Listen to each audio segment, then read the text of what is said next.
Olá, meu querido irmão, minha irmã, que a paz do Senhor Jesus esteja com você e com toda a sua família, hoje e sempre. Amém?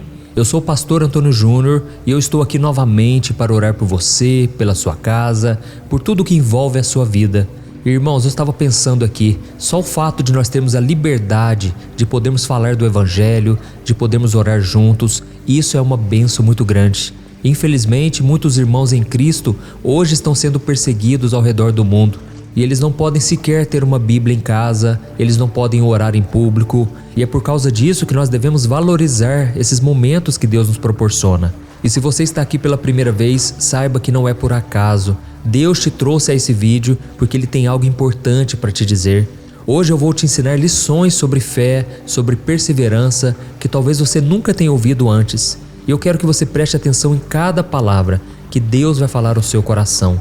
Graças à misericórdia de Deus, nós já somos milhares e milhares de pessoas em todo o Brasil, em outros países ao redor do mundo, e a mensagem do Evangelho tem tocado em muitas vidas. E eu sei que quando isso acontece, quando você deixa a palavra do Senhor entrar na sua vida, a sua vida começa a mudar.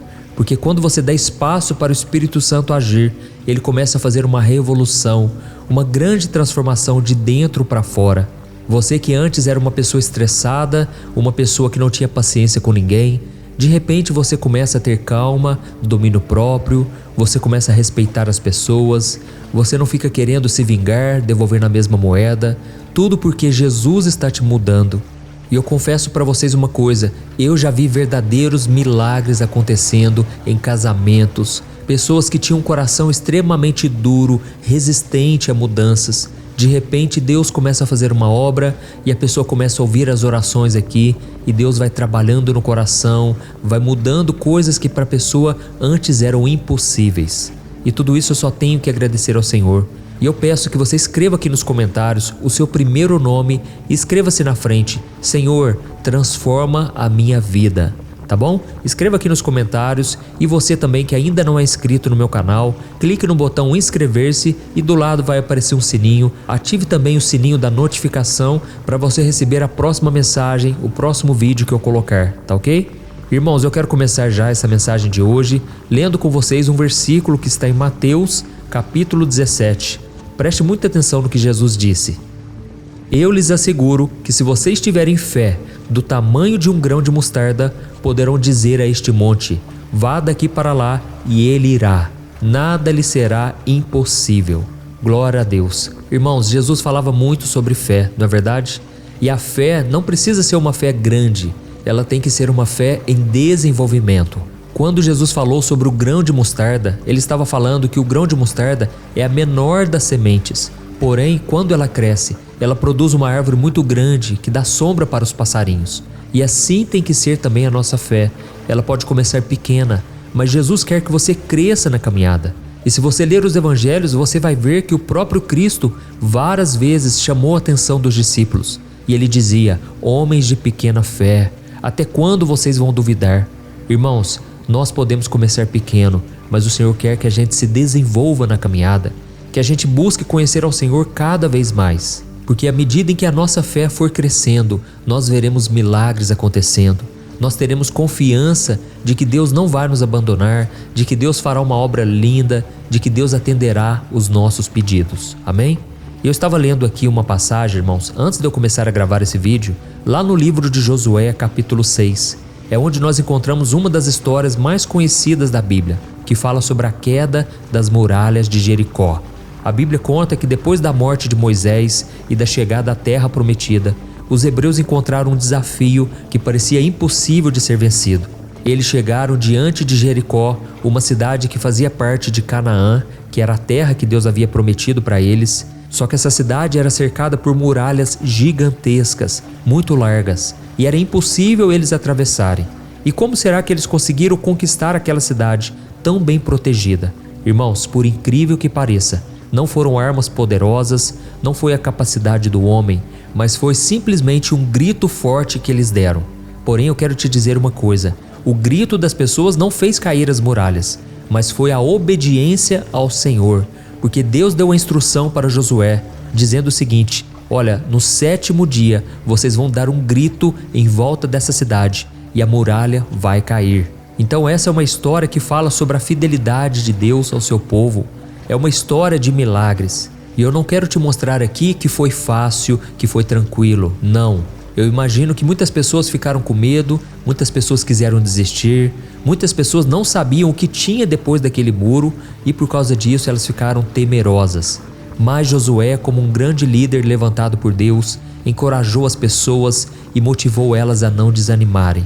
E qual foi a estratégia que Deus deu para eles?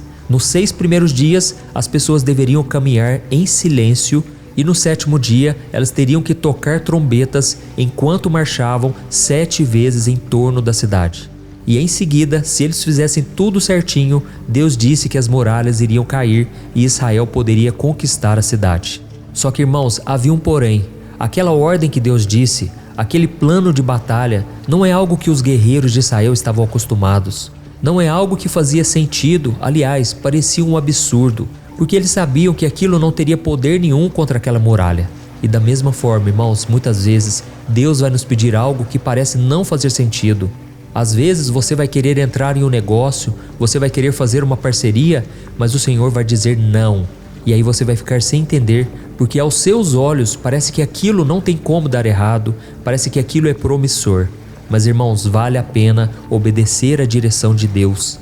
Muitas vezes Deus vai tocar no seu coração para terminar com um namoro que é um jugo desigual, porque a outra pessoa não está buscando ao Senhor, mas você pensa, o que tem de mais eu estar com aquela pessoa? Mas, irmãos, devemos obedecer à palavra do Senhor sem questionar, devemos confiar que tudo que está na Bíblia é para o nosso bem. Eu me lembro que eu me converti aos 18 anos de idade. Irmãos, eu era virgem, eu nunca tinha tido uma relação sexual. E foi então que eu ouvi falar sobre o sexo antes do casamento, que é pecado, que o plano de Deus para nós é dentro do matrimônio. Irmãos, aquilo para mim foi muito difícil porque eu tinha desejos carnais, eu tinha desejo de conhecer essa área sexual, mas foi então que eu tomei a decisão de obedecer a Deus. Em uma oração, o Espírito Santo tocou no meu coração e ele me fez acreditar que iria valer a pena obedecer à voz do Senhor. E eu me casei com 28 anos, virgem, a minha esposa também. Irmãos, valeu a pena obedecer ao Senhor. Eu não estou dizendo aqui que você, que já teve relações antes do casamento, você está com um pecado imperdoável. Não é verdade. Se você se arrependeu, se você pediu perdão a Deus, você já está perdoado através do sangue de Jesus e Deus pode te dar um recomeço abençoado. Você pode ter um casamento na presença do Senhor, você pode ser muito feliz em todas as áreas. Mas é natural que quanto mais você obedece à palavra do Senhor, mais frutos você colhe. E isso eu estou falando em todas as áreas da vida. Devemos consultar ao Senhor para saber qual é a vontade dEle. E muitas das coisas que a gente ora, irmãos, já está revelado na Bíblia. Nós não precisamos sequer ficar pedindo conselhos ou então pedir para Deus nos revelar a sua vontade, porque muitas coisas já estão reveladas na Bíblia. É claro que a Bíblia não vai falar sobre todos os assuntos, até mesmo porque naquela época, por exemplo, não existia namoro, não existia drogas. Só que, por exemplo, se você usar drogas hoje, você não precisa se aprofundar muito na Bíblia para saber que isso é pecado. Afinal de contas, a Bíblia diz que o nosso corpo é templo do Espírito Santo e devemos protegê-lo, devemos cuidar muito bem dele. Então na Bíblia não tem resposta para todas as coisas específicas, mas na Bíblia você vai encontrar os princípios para uma vida de santidade, uma vida feliz e abençoada. Amém? Então essa é a primeira lição que eu aprendo aqui nessa história. Nós devemos ser obedientes a Deus, mesmo sem entender nada. E por mais que aquelas pessoas achassem um absurdo, uma ideia muito louca ter que ficar andando em volta da muralha, eles decidiram engolir o orgulho e obedecer à voz do Senhor. E não existe outra maneira de você ter vitória na sua vida, a não ser obedecer o que está escrito na palavra e aquilo que Deus fala com você diretamente. Amém? E a segunda lição que eu aprendo nessa história e que eu quero que você aprenda também é a respeito do poder do silêncio. A Bíblia conta que durante os 6 primeiros dias de marcha em torno dos muros de Jericó, Josué disse para o povo não fazer nenhum tipo de grito, não fazer barulho, eles deveriam caminhar em silêncio. E eu sei que também isso pode parecer estranho, afinal de contas, os gritos de guerra eram muito importantes para se conquistar uma vitória, pois fazia com que os inimigos ficassem intimidados com a força do exército. E por outro lado, o silêncio durante uma batalha apenas mostrava fraqueza e medo. Então por que será que Deus pediu para eles marcharem em silêncio? Eu acredito que foi por duas razões. A primeira é porque o silêncio nos permite ouvir a voz do Senhor. E quando você está em silêncio, você fica mais reflexivo, você fica mais atento à voz do Espírito Santo. E a segunda razão que eu entendo é que quando você está em silêncio, você mostra que está na presença de alguém maior. É uma posição de humildade. E quando a gente se silencia na presença do Senhor, nós estamos reconhecendo que Ele é Deus, que Ele é poderoso e que Ele é quem comanda a nossa vida. Amém? A Bíblia diz no Salmo 46, aquietai-vos e sabei que eu sou Deus, sou exaltado entre as nações, sou exaltado na terra. Então, irmãos, é momento de nós nos aquietarmos. Eu sei que quando estamos com problemas, corremos de um lado para o outro, pedimos conselhos, reclamamos, lamentamos. Mas é muito importante nós irmos para a presença do Senhor e fortalecermos a nossa fé na presença dEle, orando, buscando e principalmente aquietando o nosso coração. Amém?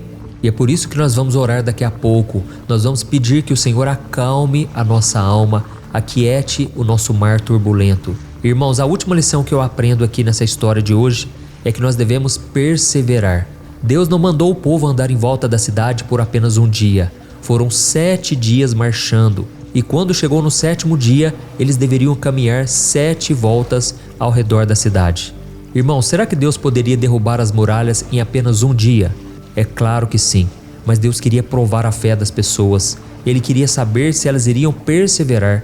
E muitas vezes nós que estamos nesse mundo imediatista, queremos tudo para ontem e ficamos frustrados se as coisas não acontecem do nosso jeito e no nosso tempo.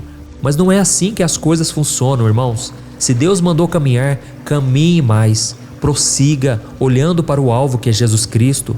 Eu falo isso porque as pessoas de hoje não querem esperar mais, não querem esperar para encontrar uma pessoa de Deus e logo elas já ficam carentes, logo elas já querem agir por conta própria, logo já estão mandando mensagem para o contato no celular, já querem marcar um encontro. Irmãos, vamos sair dessa situação, vamos buscar ao Senhor, pedir que Ele aquiete a nossa alma, que Ele nos faça ser perseverantes no nosso propósito. Guarde isso que eu vou te dizer agora. O segredo do sucesso é a constância no propósito. Não adianta você ter o propósito de andar com Deus somente no domingo à noite lá no culto. Você tem que manter o seu propósito todos os dias da sua vida. E aí você verá o milagre acontecendo. Deus trabalhando, Deus agindo em seu favor. Amém? Por isso escreva aqui nos comentários: Deus falou comigo hoje. Irmãos, nós vamos orar agora. Esse é o momento mais especial. É a hora em que nós aquietamos o coração e decidimos ouvir a voz do Senhor, decidimos entregar a Ele todas as nossas angústias e preocupações. Aleluia! Então, se você puder, feche os teus olhos. Eu quero orar por você agora, mas se você puder também, ore aonde você está. Não importa se é no trabalho, se é no trânsito, se é no banheiro, não importa. Faça a sua oração e também não importa se é uma oração em silêncio. Deus vê o que está no seu íntimo, no seu interior. Amém? Vamos orar. Senhor, meu Deus e meu Pai, eu quero te agradecer por tudo que o Senhor tem feito, Deus. Muito obrigado, Senhor, por mais um dia de vida. Obrigado pela tua palavra, que sempre nos renova. Ela é o pão diário que nós precisamos, é o nosso alimento espiritual. Ó Senhor, nos ajude a entender os seus planos e a entender que o seu tempo é perfeito. O Senhor não faz nada antes da hora, nem depois. O Senhor chega na hora certa. Oh Pai, nós queremos ver as tuas promessas se cumprindo em nós. Por isso nós nos comprometemos a ouvir a tua voz, a te obedecer em todas as circunstâncias.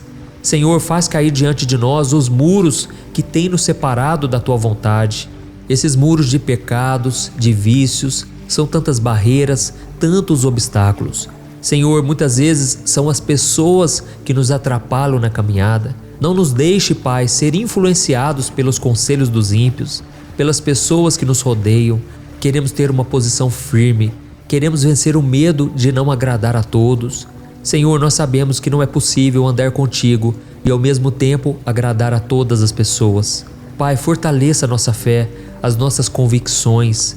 E eu sei, meu Pai, que muitas pessoas que estão me ouvindo aqui agora ainda estão presas ao pecado, ainda não abandonaram, não renunciaram à vida que eles levavam antes de Jesus. Pai, dá força para cada um de nós, para que a gente trilhe a caminhada da obediência, da fidelidade ao Senhor. Assim como as muralhas de Jericó caíram na hora certa, depois deles obedecerem a palavra, nós queremos, meu Pai, ser fiéis, ainda que os nossos sentimentos digam que não vamos conseguir, ainda que os nossos pensamentos mintam para nós. Nós queremos, meu Pai, obedecer a sua voz. E eu já te agradeço, meu Pai, porque o Senhor tem pensamentos de paz, de bênçãos para cada um de nós. Eu abençoo, ó Deus, cada pessoa que está me ouvindo agora, cada homem e cada mulher. Pai, eu te peço, dá, Senhor, uma vida cheia de vitórias, cheia de alegrias, Pai. Livra do nosso caminho, Pai, todas aquelas pessoas invejosas, pessoas que não desejam o nosso bem, pessoas que muitas vezes nos ofendem. Que nós possamos, meu Pai, demonstrar o amor de Jesus, que possamos ter força e graça para perdoar quem quer que seja, que nós possamos ser parecidos com Jesus. Esta é a nossa oração hoje, Pai, que o Senhor nos dê serenidade, nos dê domínio próprio, amor e compaixão. Em nome de Jesus que eu oro e já te agradeço por tudo que o Senhor já fez e ainda irá fazer em nossas vidas. Amém. Glória a Deus.